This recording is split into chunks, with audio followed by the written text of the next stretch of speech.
કડીમાં ચોંકાવનારી ઘટના, 7 વર્ષીય બાળક પેન્સિલ ગળી ગયું, તાત્કાલિક સારવારથી જીવ બચ્યો। કડી શહેરમાં વાલીઓ માટે લાલબત્તી સમાન એક ચિંતાજનક ઘટના સામે આવી છે। રમતા રમતા માત્ર 7 વર્ષીય બાળક અજાણતા અંદાજે 5 સેન્ટીમીટર લાંબી પેન્સિલ ગળી ગયું, જેના કારણે પરિવારજનોમાં હાહાકાર મચી ગયો। બાળકને તાત્કાલિક ભાગ્યોદય મલ્ટી સ્પેશિયાલિટી હોસ્પિટલ ખાતે ખસેડવામાં આવ્યો।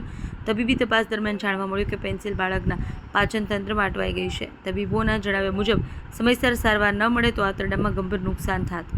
હોસ્પિટલના તબીબ ડોક્ટર જીગર ડી વ્યાસ અને તેમની ટીમે ઝડપી નિર્ણય લઈ એન્ડોસ્કોપી પદ્ધતિ દ્વારા કોઈપણ ચીરફાડ વગર સફળતાપૂર્વક પેન્સિલ બહાર કાઢી હતી। સમગ્ર પ્રક્રિયા સફળ રહી અને હાલ બાળકની તબિયત સ્થિર હોવાનું જાણવા મળ્યું છે। બનાવને પગલે તબીબોએ વાલીઓને ખાસ અપીલ કરી છે કે બાળકોની આસપાસ નાની કે ગળી શકાય એવી વસ્તુઓથી સાવધાન રહેવું અને આવી ઘટના બને તો વિલંબ કર્યા વગર तात्कालिक तबीबी सारवार लेवी। आज मैं एक इंटरेस्टिंग केस के बारे में बात करूंगा जो जस्ट अभी रिसेंटली हमने देखा है, जिसमें एक 7 साल का बच्चा खेल खेल में एक 5 सेंटीमीटर लंबी पेंसिल मुंह के रास्ते से निकल जाता है। हमने अर्जेंटली उसको अटेंशन दिया और बिना कोई चिरफाड़ किए टाइमली एंडोस्कोपी से ही वो पेंसिल रिमूव की। पेंसिल रिमूव करने के बाद देखा कि it has at one side it has a very pointed part, और वो इतना पॉइंटेड था कि यदि हमने टाइमली इंटरवीन करके एंडोस्कोपी से निकाला नहीं होता तो वो आगे जा सकता था आँत में, और आँतों में से पियर्स करके आँत फट भी सकती थी, उसमें परफोरेशन भी हो सकता था, ब्लीडिंग इन्फेक्शन वगैरह भी हो सकता था और बच्चे की जान भी खतरे में आ सकती थी। लेकिन टाइमली हमने उसको रिमूव किया और बच्चा आज काफ़ी स्वस्थ है।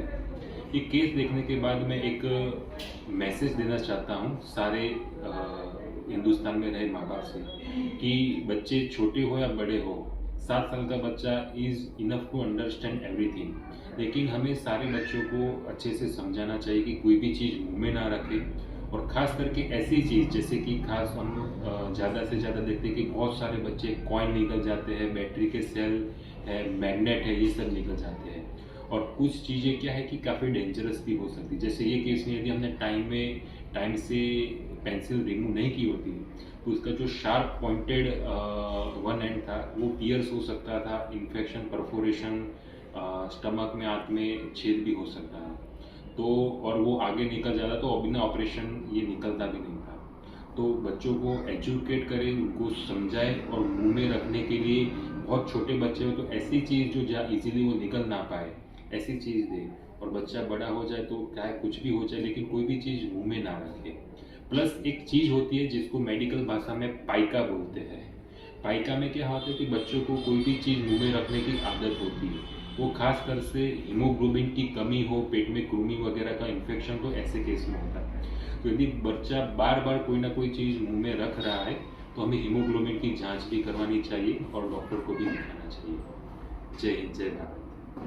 देश અને દુનિયાના સમાચાર જોવા માટે અમારી ચેનલ MG લાઈવ ન્યૂઝને સબસ્ક્રાઇબ કરો અને બેલ આઇકોન પર ક્લિક કરો, જેથી રોજે રોજની અપડેટ આપને મળતી રહે।